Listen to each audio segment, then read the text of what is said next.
Oh, yeah, folks. Monday Night Football on the horizon tonight. Quarterbacks that we probably didn't think would be in either city currently playing in tonight's football game between the Dolphins and the New Orleans Saints. But we got Week 17 talk. We got the national championship in college football. The picture gets a little bit clearer this week. Hope everybody's holidays was nice and grand, but it's time right now on BMR to talk some football. I'm Donnie RightSide. He's Kyle Purviance. We are the team here for NFL action right here on Bookmakers Review. If you are watching right now and you have not hit that subscribe on YouTube, please do it. Turn your notification bell on. Get in here and talk some NFL football with us. If you're watching through our Twitter page here, thank you for doing that. Also, give us a follow on Twitter. But it's time. We got an hour, Kyle, to break it all down. Week 7. Usually it's the last week of the season. So at least we got an extra week here, Kyle, though. Yeah, it's going to be weird. Week 18 has never been spoken out of my mouth, so I'm kind of looking forward to that. And, the playoff picture now is starting to get a little clearer. I think now we're down to, 7 or 8 teams have finally been eliminated.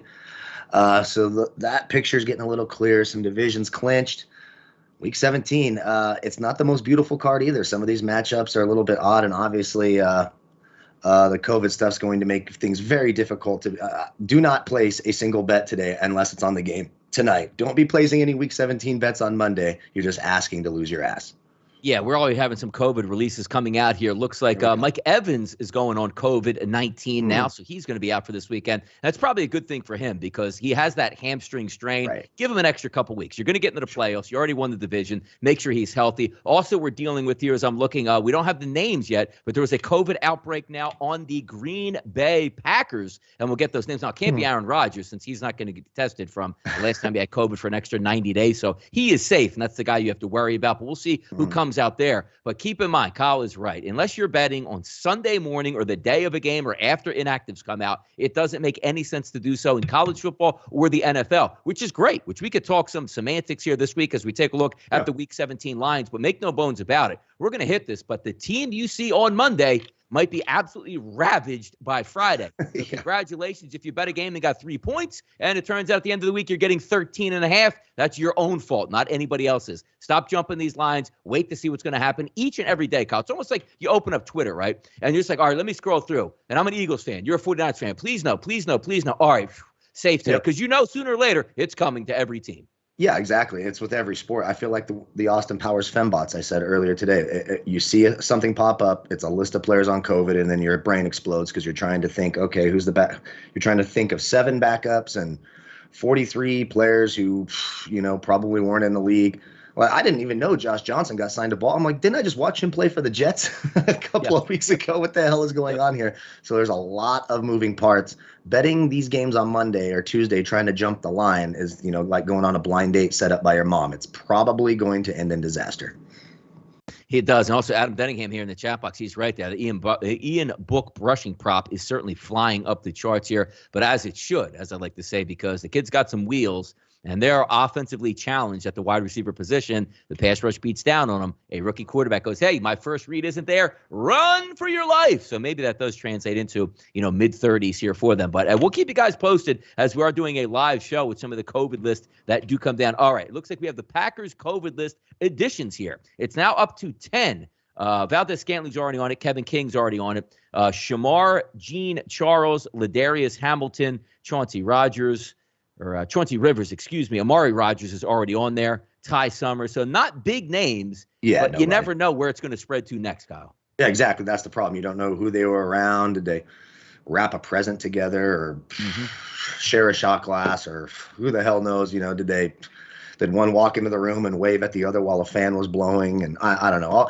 None of it makes any damn sense. And, they're vaccinated and getting tested. And obviously we have to run for the hills and freak out when, less than 2% of the people are actually affected by it. It's all bizarre to me, and it's frustrating, and I find it to be silly and sort of immature at this point, but that's where we're at.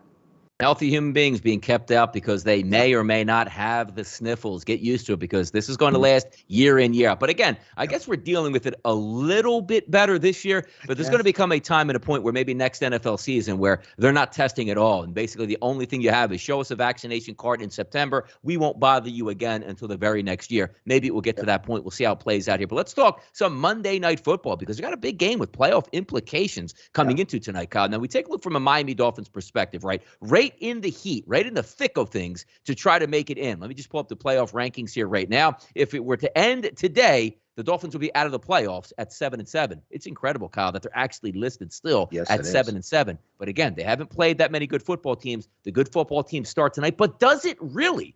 Because if you would have had Taysom Hill, you're not looking at a line, Kyle, for the Dolphins as a -3. The Dolphins would be +3 or even higher if Taysom Hill was starting. Why? Ian Book's going to get his first National Football League start. We see how that works across the NFL. This isn't a #1 overall draft pick, Kyle, who's played, mini camps, OTAs, preseason, installed as the starter. This is a guy that's just happy to be in the NFL. And, hey, buddy, it's your chance to get up and play. You see how that works? Hey, let's get a look at Jake Fromm. Jake Fromm was embarrassing. Let's look at, hey, Ben DiNucci. He didn't deserve the start, but let's throw him in there. He was impossible to watch. And I think you're going to get that tonight. From a Dolphins perspective, that Charger loss was big for them because now they have a legitimate chance to get in. Steelers 7-7-1, Vegas Raiders 8-7, Chargers 8-7, Ravens 8-7. There's a chance that they can get in. Now they do have 3 tough games on the horizon, and technically it does start tonight because anytime you go into the Dome, it's going to be a tough atmosphere to play. But they're getting another bonus break here, Kyle, going up against Ian Book. They sit at a -3. Over-under's 37. And if we're looking at Ian Book as a quarterback,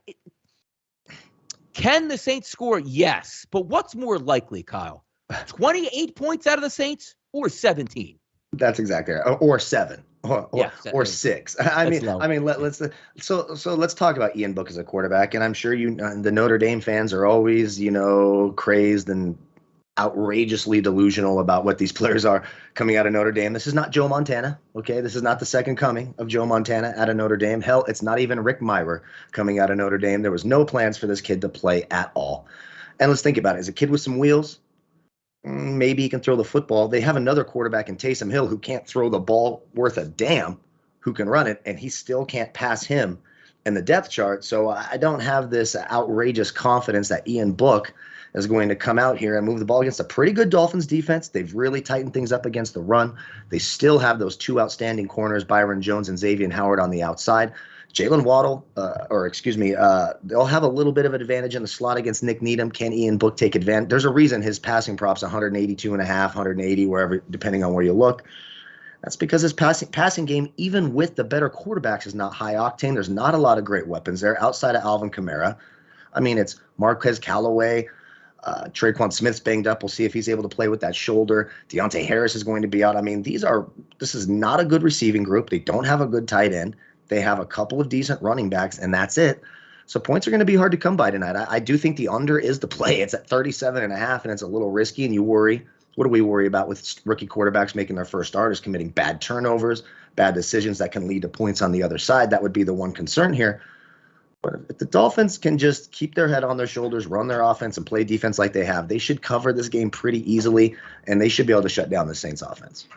Yeah, we should see, too, because you're also keeping in mind, last time we saw the Saints, they weren't that effective on offense with Taysom Hill, but they pitched a shutout in Tampa Bay to get that win. They are capable of rising up on that defense and having a good performance. Now, when you're taking a look at the offensive game plan, here's where it settles in, because that's anyone who want to take a 37 in a dome. It's not 37 because, 2 bad football teams or 2, teams that might struggle to score because the weather conditions are so horrendous. They're not. So when you say the 37, you say, you should be able to go over regardless of who's playing. But at the same time, you have to keep in mind the Saints offense tonight coming into the game.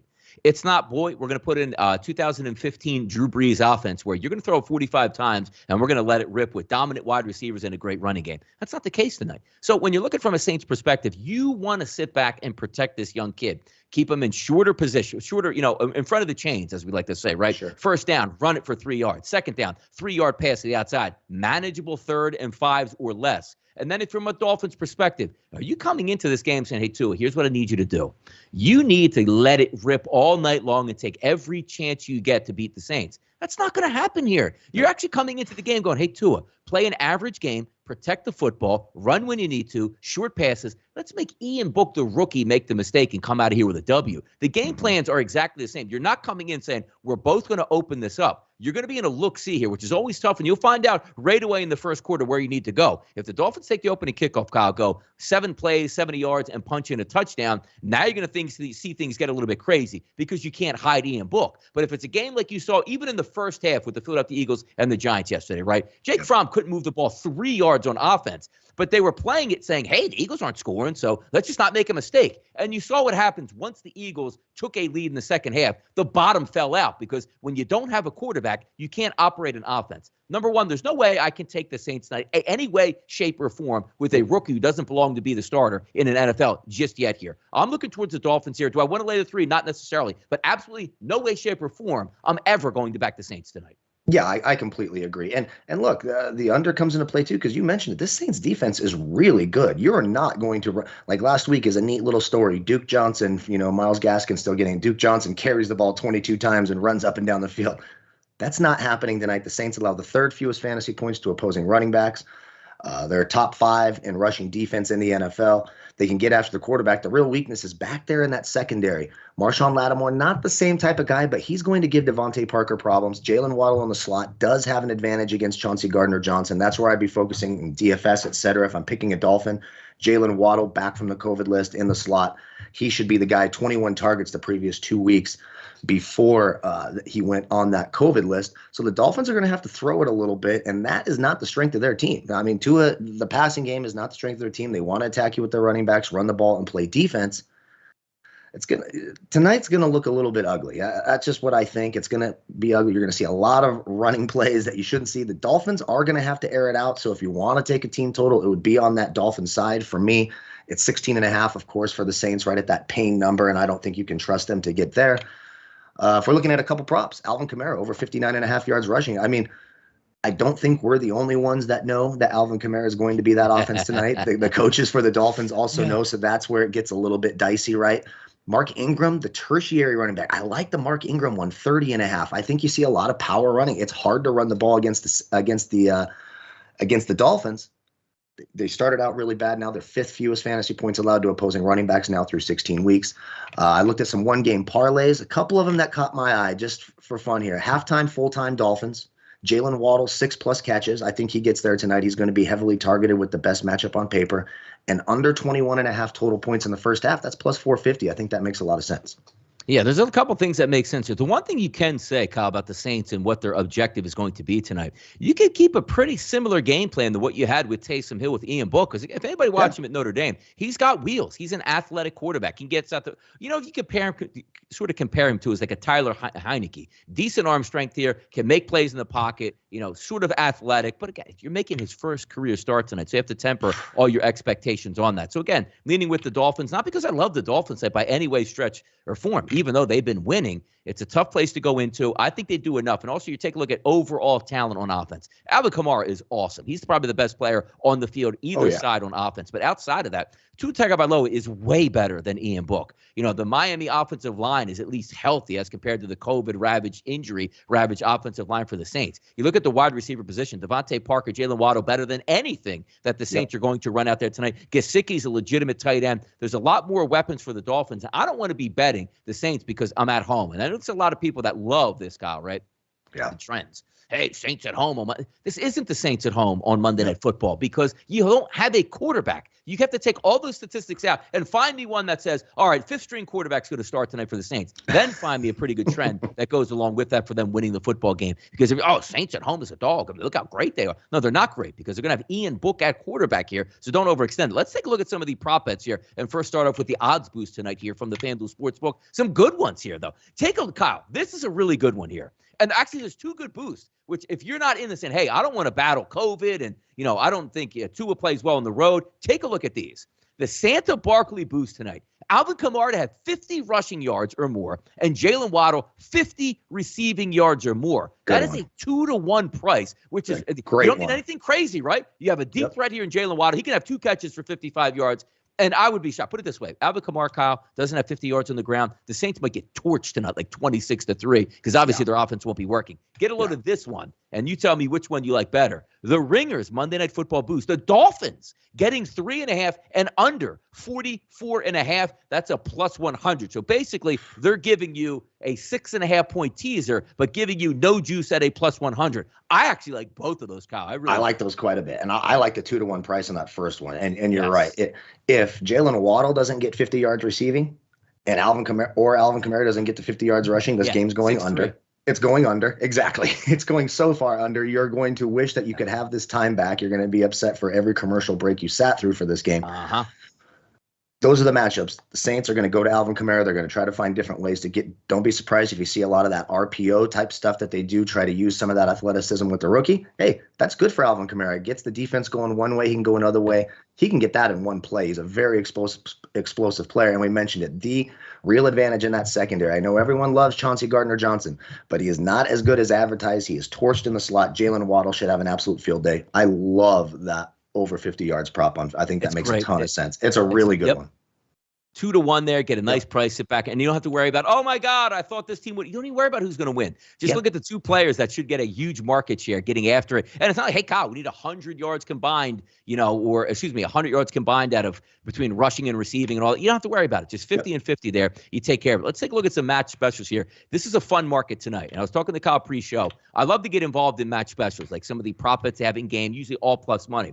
The one I just started to get into, Kyle, and it's usually very expensive, but very worth my while. I upped it on the Colts game, which I almost was going to throw my computer and my TV out the window to get each team to score one touchdown and each team to kick one field goal. It was a minus 220. So I went 220 to win 100 saying, hey, I like these bets. And missed field goals, 41-yarders. I ended up, thank you, Cliff Kingsbury, for kicking that late field goal because that cashed that ticket. But usually they're at least 185, 220, or even a higher, depending on the game you're getting. Tonight, a minus 120 for each team to score one touchdown and one field goal. Now, the best part about it is typically to me, the hard part is the field goal typically, right? Because like, hey, analytics, 4th and 5, we go for it. But tonight, Kyle, each team to score one touchdown might be the hard part here. Oh, yeah, that's the scary one, right? Just get this touchdown out of the way early. And look, they're two good defenses. The Dolphins and the Saints are good defenses. These would be two of the top, 6 or 7 defenses in the league. I don't think anyone would argue that. So, the touchdowns is going to be a problem. And I guess and the good news for, if you're looking for that Saints field goal, Brett Maher can kick it from anywhere. That dude has a leg. I remember that 60-yarder he hit to win the game back when he was with Dallas. Jason Sanders, not a bad kicker either for Miami in the Dome. You'll get those field goals. I'd be nervous about the touchdowns. Yeah, we'll go over a couple more of these props, but another thing hits it, and you'll like this, Kyle. Julio Jones is not going to play this week, not because it's a hamstring, but because he got COVID-19. I mean, like if you are ownership in Tennessee and you sold jerseys and, you put the hype train on here for Julio Jones and he gave you absolutely oogats this year, and probably he's going to be out this week, maybe out the rest of the regular season. I can't think of a more disastrous plan. If you're the Atlanta Falcons, we traded Julio, man, he's our franchise guy. You stole that, man. You should be having a parade for that trade, Kyle. Yeah, absolutely. I mean, it's funny to watch. The Julio Jones thing just cracks me up. How long have we been screaming it through the airwaves, how much of a joke this is, and he's done, and he's never healthy, don't bother. But he was going to save the Tennessee Titans.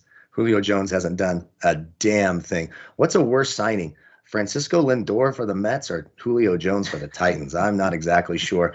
I do have one there over here at BetMGM. They have it's a four-part little thing here. It pays plus 750. Ian Book, 150 yards passing. Just needs to get to 150. Now I know his process, but you got to think an NFL quarterback can get to 150, right? So 150 passing yards. Jalen Waddle over 49.5 receiving yards. Dolphins cover minus 3.5. And the game goes under. That's plus 750. I think I could see that one coming. I just did a little sprinkle on that one just for some fun. Again, I'm not picking a side. It's so nice to watch these games and not worry about who wins or loses. Do some fun player props and let the rest take care of itself. Yeah, there's some other good ones here. Take a look at these. Now, some of the ones that I enjoy, and this one very rarely comes back in because sometimes it's 3 and 4 touchdowns per half here. 2 touchdowns in each half tonight is a plus 155.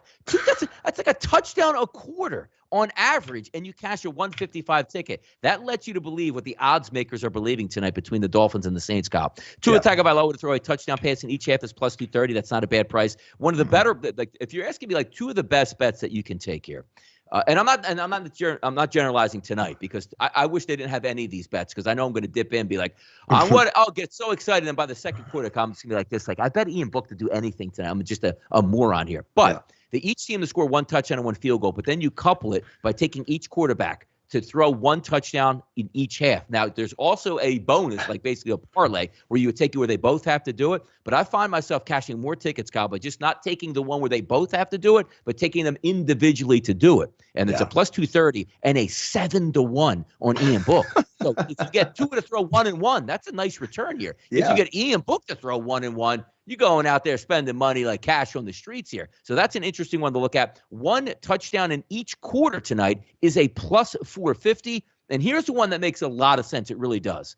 And tonight you figure the hard part will be throwing a touchdown pass, particularly for the New Orleans Saints. But if they do, I think you got this. Each team, Kyle, to score one rushing touchdown and one passing touchdown is a 5-1 price tonight. There's a lot of lottery tickets out here, man. Yeah, and to put that in perspective, if you're taking those bets in different, we sort of talk about this every week, the numbers are drastically different. Those are heavily inflated numbers from what we're used to on those typical bets. So that's why, just have a little bit of fun. It doesn't mean go throw, 3 units on these things, but those are good prices. I mean, Ian Book, one touchdown each half at 7-1. You mentioned it. Even Tua, that's a great price at, a little almost 2.5-1. Usually you're getting that at plus 120, plus 150. So 7-1's a huge number for an NFL quarterback. Huge. And then you slide it down. Yep, you slide it down to match specials 3. And this is good. And you shouldn't be betting this. I'm prefacing this by saying, if you're out here listening to me, you might want to just mute the microphone, right, or mute your channel. 24-1, Ian Book and Tua Tagovailoa to each have a touchdown pass in each half. Now think about that. This isn't like 4 touchdown passes apiece. This is to throw one in the first half and one in the second half in today's NFL. And if they both do it, usually it's 350, 450, or 550 is a plus money number, and you're loving it. Sometimes it gets to 11-1. Oh, I'm gonna have a big performance tonight. 24-1 outrageousn's. I love it. Absolutely. Look, I'm not going to bet that, but Donnie's been betting this every single week, so we know he's going to do it. He has no choice. He has no choice but to do it. But yes, I wouldn't recommend doing that. But I mean, it's not unreasonable, right? Even if the Saints, Alvin Kamara, 60-yard run, tackled at the 1-yard line, little play fake, drop it to the tight end, on a little bootleg. That's what you're looking for there. And if you get one early, if you get one in the first half, that's going to be if you just get the Ian Book touchdown in the pass in the first half early, first drive, second drive, you're going to be on the edge of your seat the rest of the game. Exactly. That's what I like to say. Like you see, there's one here. Jalen Waddle to score one touchdown in each half is 30-1. You get that one in the first quarter, you're standing up the rest of the game. Every time that ball gets launched, every time they get to the red zone, you're like, please make it happen. So they're fun wagers. I don't recommend a lot of money because 24-1s, 30-1s. There's a reason why they're 24-1 and 30-1. They're to have fun with, and every once in a while you stumble on a winner. It feels really good. But tonight, just to wrap up this game, which is funny because I like these prop bets, but I'm leaning towards the under, which usually for prop bets, you want the game to go way over, so everything has a chance here. The Miami Dolphins at -3, I think, is a solid wager tonight, not overcomplicating. And if for some reason, Kyle, the Dolphins don't win this game, you tip your cap and move on. But I can't see myself coming into this saying, boy, I want to back New Orleans because they're at home with a rookie quarterback, and then midway through the second quarter going, he's 6 for 15 for 41 yards. What am I doing to myself? Yeah, no, it's Dolphins or nothing, right? And I think you're right. I mean, you sort of look here, worst case, the Dolphins kind of shit the bed on offense and you get a push here. But it's hard to imagine the Saints, with everything they have going on and their limited offensive options and a fourth string quarterback, winning this game. I'll take the Dolphins as well. All right, let's move on to Sunday. And the reason why we're moving on to Sunday NFL action, Kyle, is because we don't have a Thursday night game as you start that back end of the season. They want things to be a little bit more fair here for us. So we are going to load up on Sunday with some NFL stuff to talk about here. Let's get it started here. Sunday afternoon playoff implications. The Vegas Raiders beat the Drew Lock-led Denver Broncos, who that was a tremendous defensive performance by the Vegas Raiders. But now they're going on the road to take on the Indianapolis Colts. We'll see if the Colts get back anybody or add anybody here to the COVID list in this upcoming week. They were ravaged, still went on the road and picked up a victory impressive over the Arizona Cardinals. They're favored at 6.5 and a total of 44.5. So the opening number here at FanDuel, Kyle, was 8.5 as a favorite towards the Colts. That's now 6.5, opened up at 48.5. That's now dropped to 44.5. My question is, where did the offense go for the Vegas Raiders at this point? Yeah, it's basically gone extinct since they lost Darren Waller, right? If they get Darren Waller back in this game, I think this plays to an over. That secondary for the Colts is beatable. They're good up front. We'll see if Darius Leonard's able to get back in time for this game. And if the Colts are able to get some of their offensive linemen back as well. They have a great running game, but it's hard to do that when you're down 5. I mean, by the end of that game against Arizona, they were down their entire starting offensive line, right? So it gets a little bit difficult to run the football there. The Raiders defense, they have a couple of guys who've performed certainly outside of their scope. Casey Hayward and Nate Hobbs have been better than they typically are. But that Colts running game should be able to get it done. The Raiders should be able to throw the football, but as long as there's no Darren Waller, I can't back the Raiders offense. I think it's kind of a gift right now that we're getting the Colts under a touchdown. Yeah, it should be interesting to see how it plays out. And again, like you say, oh, that's my price point under a touchdown. Well, keep in mind, Carson Wentz hasn't been knocked out for COVID yet. He's unvaccinated. If he's a close contact, he's out this weekend, and that will balloon. So it's one of those where you want to jump the line and you say, I can't do it. But this is why we come on Monday's show and talk about it and have some fun and just see where it might end up here. Let's keep moving to some of these games on Sunday here. Atlanta and Buffalo. And the reason I bring this game up here, because Buffalo now 14.5-point favorites over Atlanta. They have 2 winnable games at home. They get the big win yesterday against the New England Patriots, which we predicted here, which is great. Now you flip it over and say, okay, how are they going to beat Atlanta? Well, it should be very simple here. But my question is, the Atlanta Falcons, who were dead and buried and just a trash football team, have actually turned the corner and showed us some semblance of, hey, we can beat the teams we're supposed to beat, maybe hang around. Do I want to take the Buffalo Bills at 14.5? It seems a little bit high, and we'll see if the Buffalo Bills get some guys back from COVID this week. Also, and I don't want to say letdown, because you don't have a letdown performance when you're at home your final 2 weeks, and all you have to do is win and win, that you win the division and head off into the playoffs with a decent seed here. But I got to tell you, if this line stays over 14.5, the Bills win this game. But I don't know if I want to take them to win by roughly 3 touchdowns to get a cover on this one, Kyle. Yeah, it's tough. And look, we sort of talked about it yesterday, Donnie, right? The Falcons scared the crap out of me on our little money line parlay, and it was close. It was not a gimme. The Lions pushed them right to the – Tim Boyle just came out and lit them on absolute fire. So there's nothing to like about the Falcons. But for me, I will be watching the weather in this game religiously. There's absolutely no way – if the weather is bad, if it's windy, if it's cold, that I'm taking Buffalo to cover any spread like that. They are putrid in bad weather. They are not built for their own home stadium. 14.5 is an awful lot. I mean, I'm not taking the Falcons on the road against the Bills, but if the weather's cold, I'm going to take those 14.5 points because we've seen that Buffalo offense struggle in bad weather. But the worst part about it, though, is Matt Ryan. Matt Ryan in bad weather. I know. I don't. So maybe an under 45, Yeah. Oh yeah, under 45. If this weather's bad, if it's in the 20s and it's windy, maybe a little bit of snow, under 45 all day long. That certainly makes some sense here. But again, eyes on the prize. Atlanta still with a chance, I guess you could say, to make the playoffs. The Buffalo Bills saying, all right, now we're going to play the Jets and the Falcons at home to end the season. You should be able to win that and pick up the division. Here's a game that's very interesting to me because a couple weeks back, you're saying to yourself, this might decide, if the Arizona Cardinals are going to be the number 1 overall seed and how content they are going to be to make it into the playoffs and make a deep run. The Arizona Cardinals have completely tumbled now. They're already in the playoffs, so they're going to get in no matter what happens. But this is a game, again, 2 to 3 weeks. So I'm saying, hey, Arizona's going to go in here and pick up this win against the Dallas Cowboys. Not so fast anymore. And the one thing we were waiting on, at least myself, Dak Prescott getting back in the saddle and being efficient and dominant like we saw him to start the year. It happened against the Washington football team. There's no reason to believe that it's not going to happen again now. This line opened up as a 2.5-point favorite as the opening number towards the Dallas Cowboys. We're now over 4.5s and 5.5s across the board, and I agree with it. An over-under of 50, which I have to say, I love the over here. If I'm going to get a healthy Dak Prescott, who finally looks like he shook the cobwebs off, and on one side, Cliff Kingsbury, they're going to go fast. They're going to be, chucking it around with Kyler Murray. Not to say they will score points, but the tempo is there, and I think the opportunities are going to be there. I like Dallas early in the week, and I like the over in this game because we're talking about a dome as well, Kyle. There's no need at this point to say, hey, weather might prop up. COVID might get you, which is why I won't bet it early. But at the end of the week, if these prices are similar, I don't see any way the Dallas Cowboys don't win this football game by a touchdown. Yeah, the bottom line is the Cardinals secondary was overperforming all year long. And it's never good when Byron Murphy is your number 1 corner. I'm sorry they can say everything they want, all the nice things they said on the telecast about Byron Murphy. He's a can out there, and they're going to have no shot at stopping this Dallas passing game. It's going to be very difficult to stop that passing game. I don't love the 5.5. I will say that. Should get James Conner back. If this line, if it goes a little bit more, I might be buying low on the Cardinals. The offense has not looked the same since DeAndre Hopkins was out. It's very strange. He does a lot of what I saw Patrick Mahomes doing when he started to. He's fading backwards a little too often and trying to do these cute little throws while he's fading backwards. The offensive line's giving up too much pressure. Kyler Murray's running for his life. You could tell the loss of James Conner hurt. Chase Edmonds was good, but they need that other explosive option there. Christian Kirk and A.J. Green just aren't going to get it done filling in for DeAndre Hopkins. It's Cowboys or nothing for me right here, but both teams should be able to score, and I like that over 50 quite a bit. Yeah, it's good. Again, it should have been a bigger game here overall, but the Dallas Cowboys thinking, like, hey, man, something goes wrong, some COVID injuries or a couple weird losses, we can take down that #1 overall seed, and home field advantage is everything. And they took the Arizona Cardinals.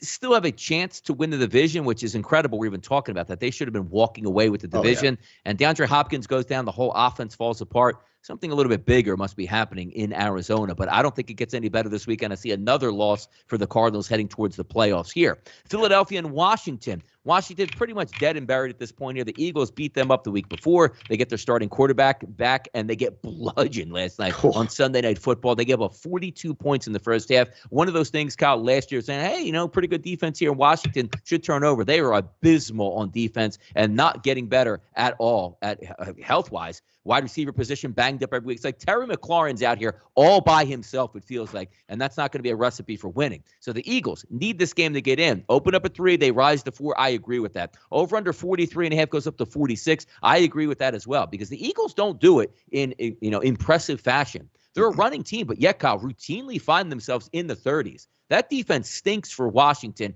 Maybe they'll get some help with an extra week here for Antonio Gibson to rest that toe. Maybe Terry McLaurin has a pretty good game, but also keep in mind, when you're dealing with a total, which I think he goes over. Do you know, Kyle, since week 8, the Eagles have given up the least amount of points in the NFL? It's incredible the turnaround of Jonathan Gannon playing with the Philadelphia Eagles defense. Now, that might be a little bit of a byproduct with not playing great teams and great quarterbacks. I understand that. The rest of the NFL goes through the same thing. But an impressive turnaround for the Eagles here. I think they win and handle their business. Now, also, Philadelphia, I've been to Washington multiple times. Washington usually stinks. They're out of it by this time in the year. The Eagle fans will have a de facto home game down in Washington for this. That should play a part here. But if I'm trusting one team, the Washington, they stink. They should be losing out to get better draft picks at this point here. The Eagles playing for something. I think the Eagles win this by a touchdown or more on the road. I really do.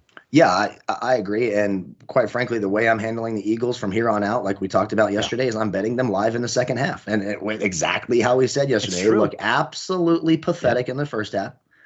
And then in the second half, they get it going. It's what they've done all year long. That's most likely what you'll see done again here. So, hey, if you want to get a better number here, just hang on. You probably get a 6-6, 7-6 sort of first half. And it just looks absolutely dreadful. And then that offense gets going in the second half. Live bet the Eagles at a better number. I know you did it yesterday. We all did it. We talked about it on the show. And that's what the Eagles do. They start slow, finish fast. It's Eagles or nothing for me. Washington is cooked. Now, I'll tell you, I had 2 bets yesterday in that Eagles game live that I tweeted out for the people. And the first bet I took was, it was 3-0 about, I don't know, somewhere around the second quarter. I said, I'm going to take the under 36.5. They couldn't score. It was 3-3 at the half. I'm laughing. That live over under, Kyle, is 26.5. I'm like, that is the genius one. So before the half, I actually took the Eagles at a -5.5 going, I've seen enough about Jake Fromm. They're going to be lucky to move the football. And the Eagles open up and won. But the one I thought was the lock was the under. I can't believe they went, because the Giants are so damn bad. I couldn't even get an under in that football game, which is so ludicrous when you think of it. Like, it was 3-3 at the half. Like, okay, the Eagles will probably score a touchdown or 2, and the Giants won't move the ball. And the Giants were horrendous in the second half, which goes to show you, hey, Joe Judge looks like he's going to come back next year with Daniel Jones. Good luck, Giants fans. Enjoy that mayhem here. Now, so we get to the next game at 1 o'clock. I can't wait. Like, every once in a while, they pop a game up there. It's like, this is going to be so much fun to bet. I can't wait to see the prop bets. I can't wait to see where this line ends up. That's Kansas City and Cincinnati. Patrick Mahomes versus Joe Burrow. You saw yesterday, Mahomes and Kansas City obliterate their opponent. You see yesterday, Cincinnati obliterate their opponent. Joe Burrow throws for 5 1/4 yesterday against the Baltimore Ravens, good for 41 points. This is awesome stuff. The over-under in this game is 49 to 49.5 across the board. Some 50 starting to show up. Kansas City opened up at a 4-point favorite. You're now seeing 4.5s to 5.5s, depending on where you're shopping here. it's hard to go against Kansas City, Kyle, because and let's see what COVID happens. Because again, we say like, hey, we like this game on a Monday. Oh no, Boyd's out, Jamar Chase is out, and Joe Burrow's out Friday. Congratulations, you beat the line. Fantastic. You're going to lose your money in this game. So let's just say it stays status quo where it is. Travis Kelce comes back. Tyreek Hill's still there. Patrick Mahomes is in. Joe Burrow has all his guys outside.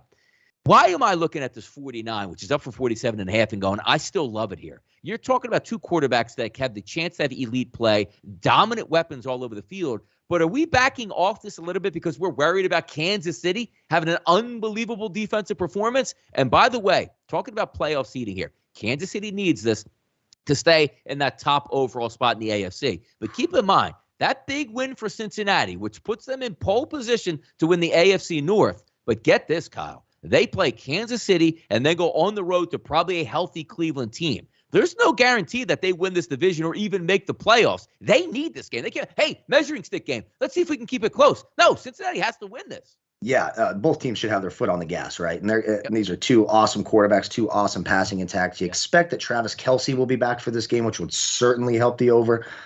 I think that number's low. We just saw Joe Burrow throw for 500 yards.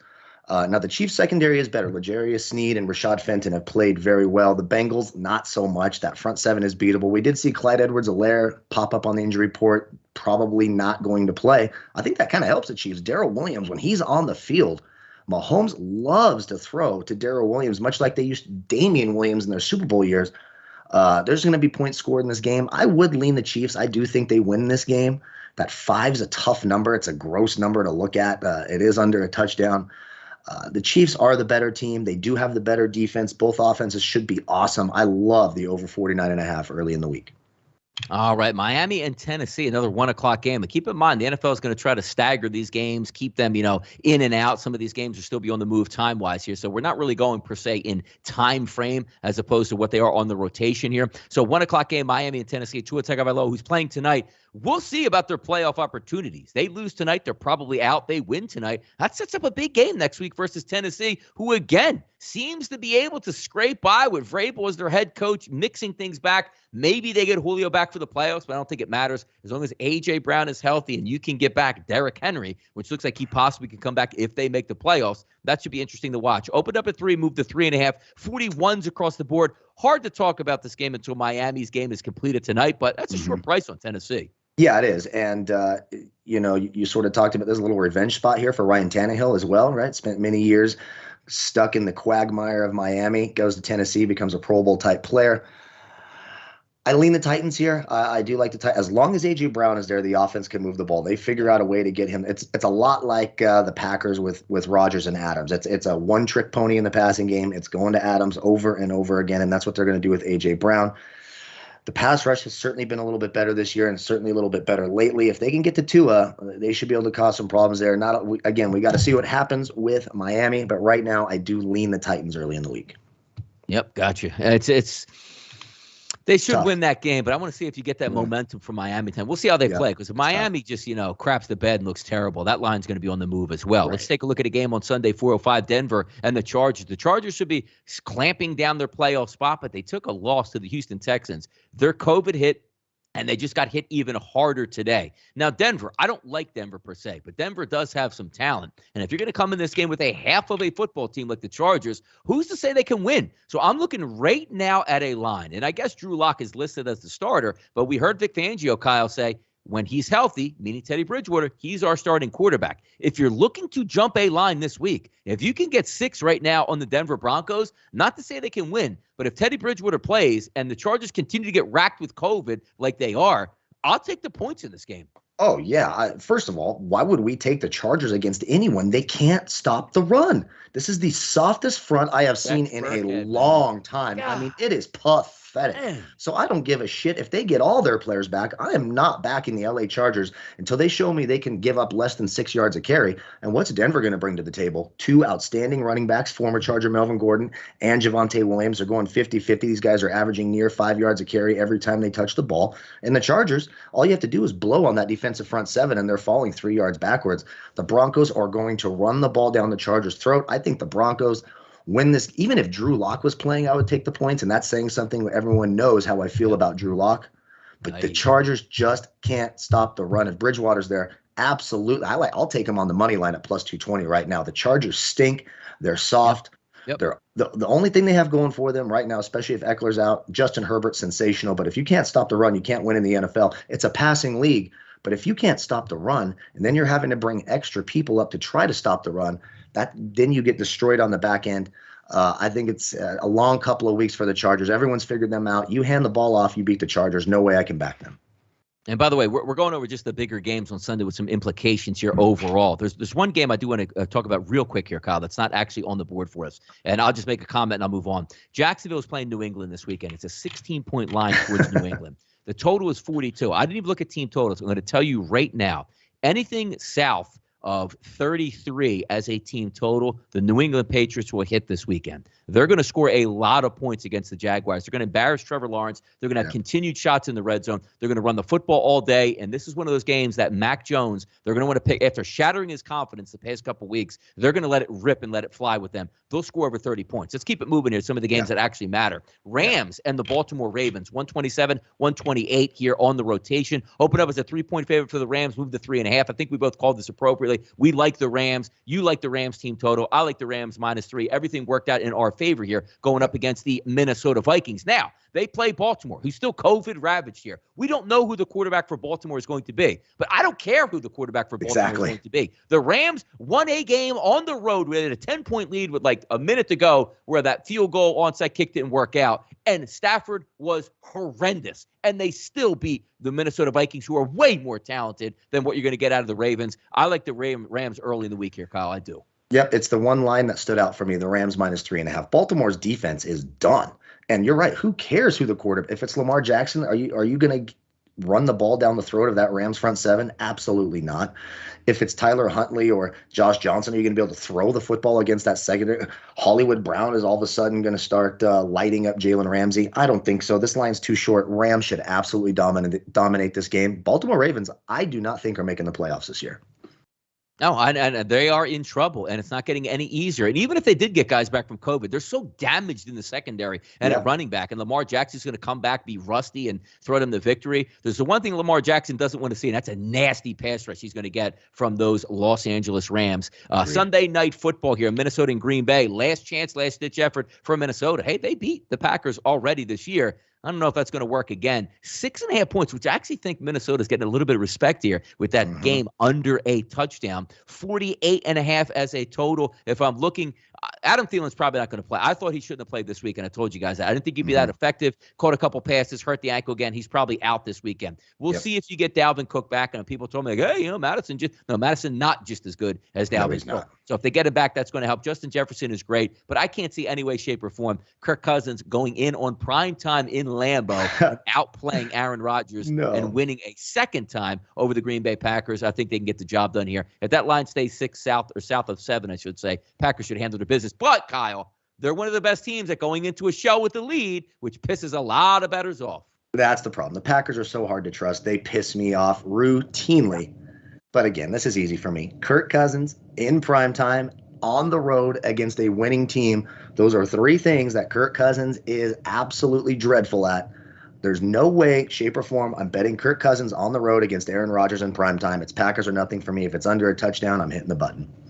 Yeah, by the way, quick update here from the press conference for the Baltimore Ravens. John Harbaugh said hopefully the Ravens will have both Lamar Jackson and Tyler Huntley back for Sunday's game against the Rams, which is good. If either one of those are back, you might even look towards a total in that game, which sits at 46.5. Maybe that'll open it up a little bit. But we'll watch it play out. We'll see some of these lines change. But the one that sticks out a lot there is the Chargers with a lot of COVID. I see some blinking lights here down to 5.5 on my screen for the Denver Broncos from 6 to now plus 5.5. We'll see where that ends up at the end of the week here. Also, take a look at Monday Night Football, Cleveland and Pittsburgh. Pittsburgh is just basically given up. If Baker Mayfield is told before the game, if you throw an interception, you're going to be cut at halftime. Maybe just hand the football off. I can't trust Pittsburgh any way, shape, or form. That over-under is at 41.5. But the one thing I can pencil in, Kyle, Pittsburgh have 3 or less by the half in that game.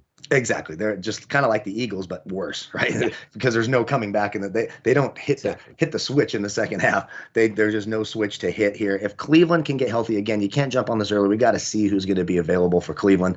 You certainly don't want to bet it if for some reason you have to deal with a Nick Mullins game again. Nobody wants to do that. Then you'd have a pretty even quarterback matchup, right? Nick Mullins versus Big Ben seems a lot more even than people would think. But no, it's Cleveland or nothing right now. Stick a fork in the Steelers. They are dead. Now, I will caution this. We've said this many times about the Steelers, and that it tends to be the game where they find a way to cover. So it does make me a little nervous. Cleveland's been a really disappointing team this year. I know a lot of injuries and COVID stuff, but they have really, really been disappointing this year. Getting basically what I expected to get out of Pittsburgh. But right now, with that line sitting at 3, I got to lean the Browns. All right, let's get to some college football talk here coming up because it's finally the week. The playoffs are to start here. Now, we're seeing games drop. There's actually 2 games on New Year's Eve, Kyle, that have been dropped already. Washington State and Miami, Florida canceled the game for COVID. So did Boise State and Central Michigan, which happened just over the past couple hours. So, again, nobody cares about those games. We're here to talk about the college football playoff. And if you want any singular objective, Kyle, of why bowl season doesn't matter outside of the playoff is we haven't heard any talk about Georgia outbreaks, Michigan outbreaks, Cincinnati outbreaks, Alabama's outbreaks. We have to push the game back. We're going to cancel it. We don't feel like traveling. Why? Because the game matters. If any of these other bowl games mattered, they wouldn't cancel any of them there. Nobody's canceling their season and say, hey, you know what? Boy, these kids worked hard. We're in the college football playoff. You know what? We just don't feel like making the trip because a couple guys have COVID. That's not going to be the case here. So let's talk college football championships on Friday. Afternoon game, 3:30 Eastern, the first one, Cincinnati, Alabama. The second one, 7:30, Georgia and Michigan. If we take a look at the prices now, 7.5 across the board. Let's start here with Georgia and Michigan here, the nightcap, which is the better game, probably what we think, right? 45 is the total in this game, 7.5 across the board. I haven't changed here. The prices got a little bit shorter because we were seeing some 8s and 8.5s here. I do think Michigan is a carbon copy of Georgia and can hang around in this football game. Can they win? Possibly. But I'm not coming into this game saying to myself, all right, Georgia's just going to eviscerate Michigan. Michigan's got, a decent offense, a very good defense. Both of these teams coming in. Also keep in mind, this isn't like, hey, they played last week or a week and a half ago. These teams have been off for quite a while now. There is going to be some rust, but no way, Kyle. I still can't take an under 45 in a college football game. Even if they have 2 good defenses. That means turnovers, sacks, switching field position. I still like the over in this game, and I'm still going to take Michigan in this game to cover the 7.5. Yeah, I agree with Michigan covering. And I got to tell you, I'm looking at a team total here, college football team total. Michigan over 19.5 at plus 105. I'm sorry, but when you watch Georgia, especially against Alabama, their secondary is so beatable. Tons of missed coverages, not great man-to-man. So if Michigan can throw the ball with any sort of success at all, they should easily get over 19.5. If you're worried about 19.5, you can go to 18.5 minus 105. You can go 16.5 minus 155 for Christ's sake. I think Michigan gets to 20 points. I'll take the team total over 19.5 plus 105. Get some plus money on college football. Yeah, interesting. By the way, real quick here, CDC just came up with an announcement. Changed the rules on quarantining, Kyle, from 10 days to 5 days after you test positive and then have no symptoms. So if I'm led to believe here, right, if I'm reading this correctly, this should be massive for the NFL and also college sports. Why is that? Because if I'm saying, okay, if I test positive on Monday, I don't necessarily have to test negative to get out, right? It just says I test positive, and then after 5 days, I can come out of isolation. Is that what I'm reading it? Because again, I haven't read it. I hope so. But we know. Does that make sense to you? We're such a bunch of sissies in America. Then they're going to test them when they come out. Some idiot just forgot to write that in. Like, oh, real quick, make sure you put in there that we're going to test them 4 times. We're going to take a strand of hair. We're going to clip their toenails and test it. I mean, we've turned into such a soft, scared, just kind of silly nation. That I would be surprised if they don't test them again, but I certainly hope that's right. I did see one article saying Georgia's in a COVID hotspot, but they haven't had an outbreak yet. So whatever the hell that is supposed to mean. So those Georgia kids can live in fear, I guess, for another week until they're allowed to actually live their lives again. And then I did see the one article saying, we'll award a national champion if the other team forfeits due to COVID, which can you imagine? Can you imagine if that's what happens? It'll feel like the old days where you had the 2 different polls and they just decided which one they wanted to win it and they moved on from that.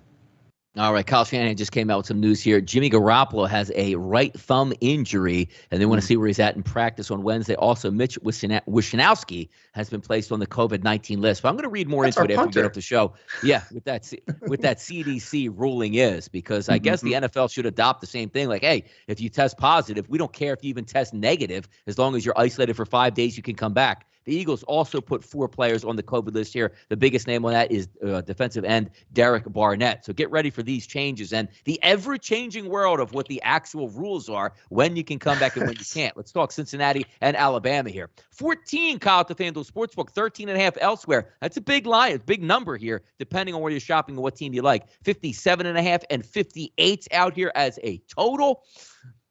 I'm telling you, I have a good feel for that Georgia-Michigan game. I don't have a great feel for this one. Yeah. And are we overcomplicating things? Because we said all along, Cincinnati deserved to be in the football game, in this game. Yes, they went on the road and beat Notre Dame. But now you're playing Alabama, who's going to be a little bit more rested. Nick Saban, anytime you give him more than 3 days to prepare for a game, he's going to have something for you. Are we missing the boat and trying to give Cincinnati a little bit too much credit? Or can Cincinnati actually hang around in this game, Kyle?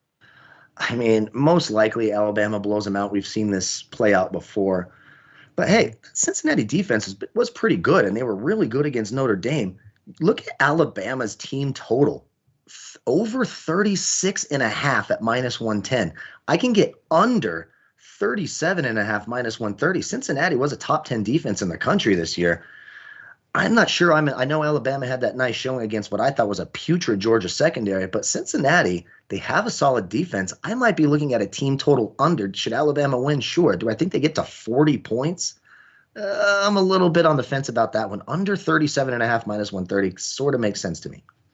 Yeah, sort of does here, but we will know for sure, Kyle, on Fridays. We finally get some playoff football. It's great for New Year's Eve. And, as I said, the boyfriend, girlfriend, wives, husbands out there yelling across the room because we want to go out. I want to watch the football game. Congratulations, NCAA, for putting it on the worst night of the week for absolutely getting ratings. But that is what they do. And keep in mind, Kyle, there's no NFL games on Saturday on January 1st. That's when the biggest college football games used to play. Why? Because the ratings are all there. But the NFL says, hey, we'll give you that Saturday there. We're not going to put any games on it, so you can have that day. Yeah, we'll pass. We'll put this bad boy when everybody goes out, Kyle.